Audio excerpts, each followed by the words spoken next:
Ayan, ito, play natin ulit. Guys, meron pong nilabas na ebidensya di umano. Si Alejandro Leviste na naman, no? Ayan daw po, no? Mga bonus, 2 million daw po yan, no? Ganon-ganon, di ba? Yan daw po ay para sa lahat ng kongresista dahil sa mga pabor-pabor. Pero ito ang nakakapagtaka. Nakakapagtaka na hindi alam ni Congressman Leviste na yan po ay tinatawag na MOOE, no? O miscellaneous para sa expenses ng mga kunwari, mga bond paper, mga scotch tape, plus yung mga kung ano mong gagastusin, mga pasahod sa empleyado. Kaya hindi po yan masama. At yung sinasabi niyang billion yan, billion kasi 300 po ang mga kongresista. I-divide mo po yan sa 300. Ang suma total po niyan parang mga 10 million lang kada isang kongresista. Sa isang taon na, taon na po yan. Sa buong budget na ng bansa yan, sa 10 million lang yung sa kanila, panggastos na nila lahat yun sa opisina nila. Eto, kung masama po ang MOOE, di dapat masama rin to. Alam nyo ba na ang Office of the Vice President, ang malaking parte ng budget nila ay puro MOOE? No, 600 million nga Tinatay ang 600 million ng MOOE ng Office of the Vice President kada taon.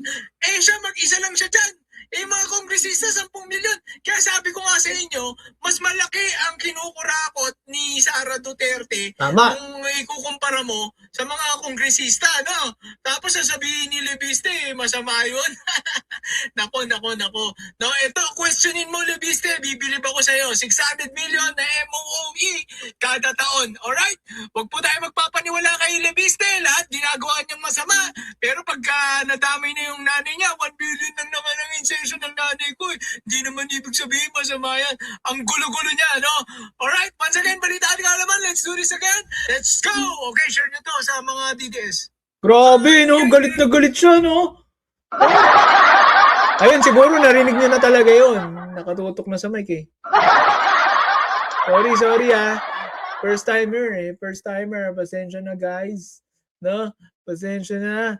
No, so marami ba tayo natutunan? Ayun nga, no? Linawin ko lang.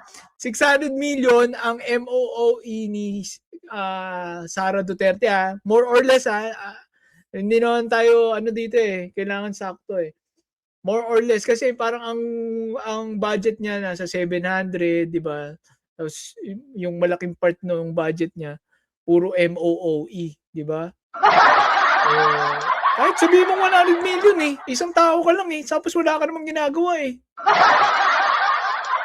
Puro travel lang ginagawa mo Mga, di ba?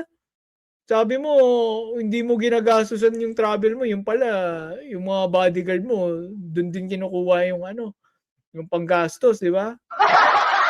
Tax pa rin ng bayan po yan, di ba? Wala namang napapala yung Pilipino, bawat Pilipino sa pag-travel mo, Sara Duterte nahambing ka pa kay Chuck Taylor. kay Chucky Oh, grabe alam nyo ilan yung views ilan yung niyan, yung picture na pinost ko, 500,000 yata yung reach nung picture na pinost ko Grabe, no?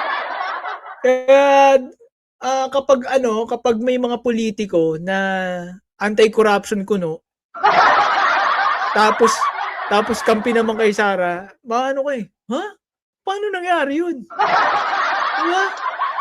Pag si Leviste kumakampi kay Sara, tapos sasabihin niya galit siya sa corruption, parang imposible mangyari na. Diba? Tama ba, guys?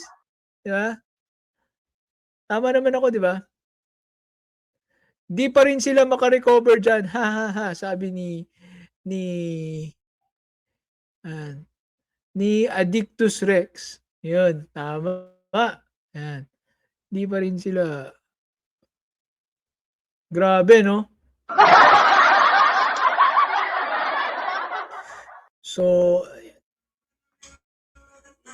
grabe. Ginulpi natin sila ngayong araw. Gagalingan ko next time. First time ko kasi itong ginamit itong StreamYard na ako yung nagpipindot, no. Hindi ako marunong. Ngayon lang. Yan. Thank you very much, no. Thank you very much, guys.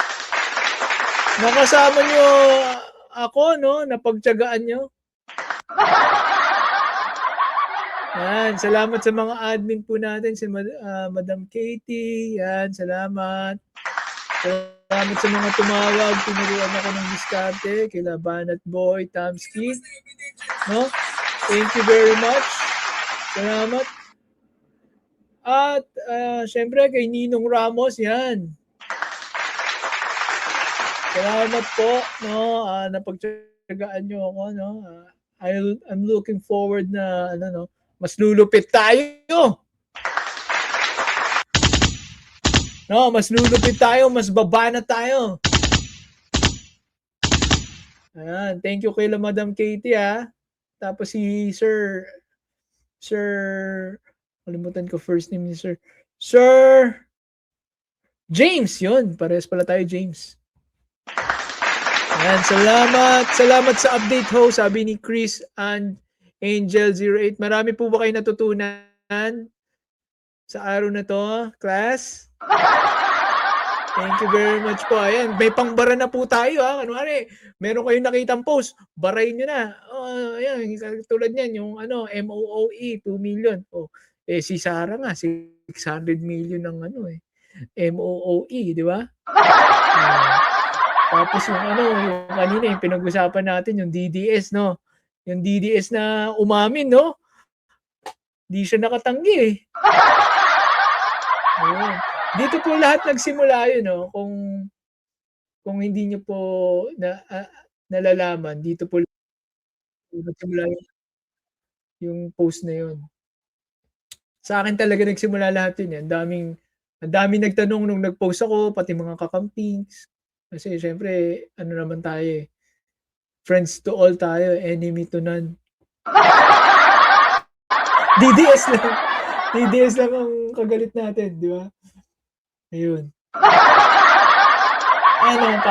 Di ko pa pala napapakita kung kailan ko pinost yun, pero pakita natin bilang pangwawakas ng ating live stream, no? Papakita natin kung kailan pa natin pinost yun, no? Bago sumabog kahapon. Tayo ang unang-una. Bilang pangwawakas ng ating pinag-uusapan. Ko na palang ni shinare yun, no? 52 December 30 pa, ilang araw na lumipas, di ba?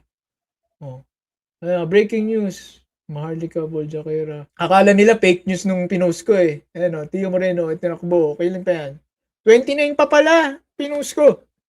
Dead na lang sila. Tapos ngayon, sumabog na. No? Alright, guys. Yan po ang ating live stream po today. Again, tuwing alas 5 ng hapon, Philippine time. No? Makakasama nyo po ako dito sa Birahan PH.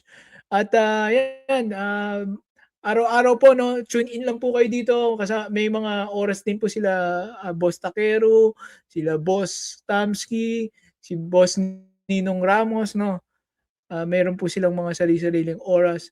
Alam ko 11 o'clock ng umaga si Ninong Ramos, no. Yan. Ito lang po ang kakailanganin niyo sa buong araw, no.